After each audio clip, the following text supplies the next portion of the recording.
Gaza में America और Israel मिलकर इस तरह से बमबारी कर रहे थे कि दुनिया की सबसे ताकतवर शक्ति वही है, सबसे ज्यादा हथियार गोला बारूद उन्हीं के पास है, पैसा उन्हीं के पास है और समर्थन उन्हीं के पास है। लेकिन जैसे जैसे ये जंग आगे बढ़ रही है और जैसे जैसे हालात गाजा के और भी बिगड़ रहे हैं, दुनिया भर से आवाजें उठ रही हैं कि इस जंग को अब रोक दो। अब सीधे तौर पर इजराइल और अमेरिका को जेनोसाइड का मुजरिम करार दिया जा रहा है। आईसीजे में जो सुनवाई हुई है उसके बाद तो इजराइल हो या अमेरिका हो, इस पूरे गुट ने जो पूरी दुनिया में इनकी शिकस्त हुई है उसका सामना कर लिया है।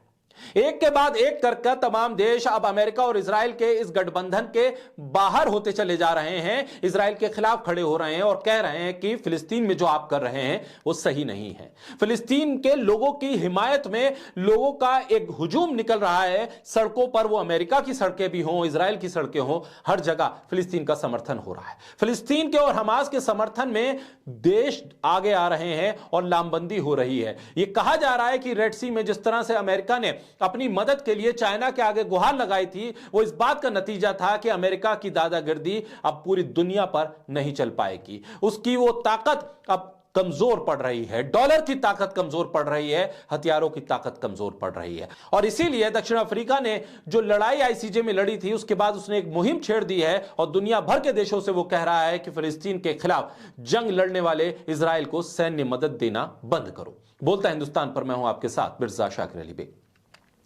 दक्षिण अफ्रीका की तरफ से फिर ऐलान किया जा रहा है, अपील की जा रही है कि सभी देश अपनी जिम्मेदारी को निभाएं और गाजा में जो इजराइल को सैन्य मदद दी जा रही है, जो फाइनेंशियल एड दी जा रही है, जो सुविधाएं दी जा रही हैं, उसे देना बंद करें।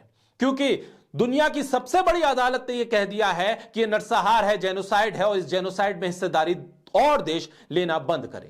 जो लोग इजराइल को हथियार दे रहे हैं, जो देश इजराइल के लिए ईंधन सप्लाई कर रहे हैं, जो देश इजराइल को पैसा दे रहे हैं, जो देश इजराइल को और दूसरी मदद देकर गाजा में जेनोसाइड में मदद कर रहे हैं, उन्हें इस मदद को रोकना पड़ेगा, इजराइल के खिलाफ खड़ा होना पड़ेगा। क्योंकि आईसीजे ने जब कह दिया है कि यह एक जेनोसाइड है और जेनोसाइड के खिलाफ पूरी दुनिया अगर एकजुट नहीं होती है तो यह इंसानियत का कत्ल है।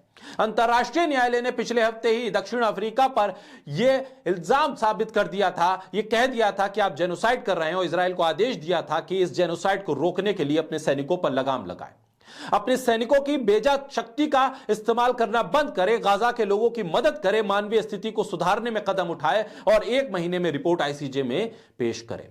युद्ध विराम की मांगे अब उठने लगी हैं। अब युद्ध विराम के साथ साथ पूरी तरह से युद्ध को बंद करने की अपील होने लगी है। दक्षिण अफ्रीका ने इस पूरे मामले को लीड किया है और आगे तक ये लेकर जा रहा है।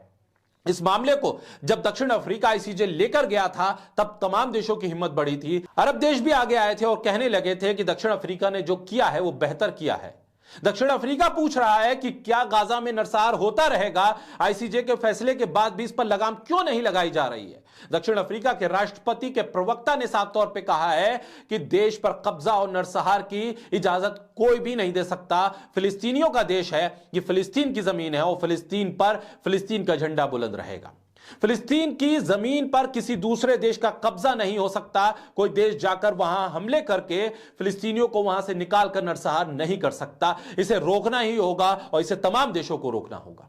दक्षिण अफ्रीका के विदेश मंत्रालय ने कहा है कि सभी देशों को इजरायली सैन्य अभियानों के लिए जो पैसा दिया जा रहा है उसे बंद करना होगा देने से। कतर के प्रधानमंत्री कह चुके हैं कि केवल फिलिस्तीन के लोग ही तय कर सकते हैं कि गाजा पर शासन कौन करेगा, इजराइल या अमेरिका नहीं। दक्षिण अफ्रीका सदियों से फिलिस्तीन की हिमायत करता आ रहा है और साफ तौर पर रंग भेद की नीति के खिलाफ खड़े होने वाला दक्षिण अफ्रीका अब इस जेनोसाइड के खिलाफ भी खड़ा है। इजराइल ने नरसंहार के आरोपों से इनकार तो जरूर किया है, लेकिन यह पूरी दुनिया जानती है कि किस तरह से जेनोसाइड हो रहा है। रंग भेद और जेनोसाइड में कोई फर्क नहीं है, इस बात को दक्षिण अफ्रीका बता रहा है और दक्षिण अफ्रीका कह रहा है कि जिस रंग भेद के खिलाफ दक्षिण अफ्रीका ने लड़ाई लड़ी और जीत हासिल की, वही दक्षिण अफ्रीका अब फिलिस्तीन में हो रहे जेनोसाइड के खिलाफ लड़ाई लड़ेगा। यही नहीं, विदेश मंत्री नदेली पंडोर ने यह भी कहा है कि फिलिस्तीन के क्षेत्र की स्थिति के बारे में नवंबर में और देशों के साथ भी दक्षिण अफ्रीका ने चर्चा की थी और तब भी कहा था कि मिलकर आइए मुकाबला करते हैं और फिर आईसीजे ये मामला गया था। उधर हूतीज ने लाल सागर में अमेरिका के एक जहाज को और टक्कर मार दी है। अमेरिका पे लाल सागर में जो विकट स्थिति बन रही है उसके बाद अमेरिका लाल सागर में भी अकेला पड़ा है। अमेरिका के व्यापारी जहाज कोल को निशाना बनाया गया। नौसैनिक विमानों पर हमला हो रहा है और फिलिस्तीन के बंदरगाह की तरफ जा रहे जहाजों पर, इजराइल की तरफ जा रहे जहाजों पर हमला हो रहा है।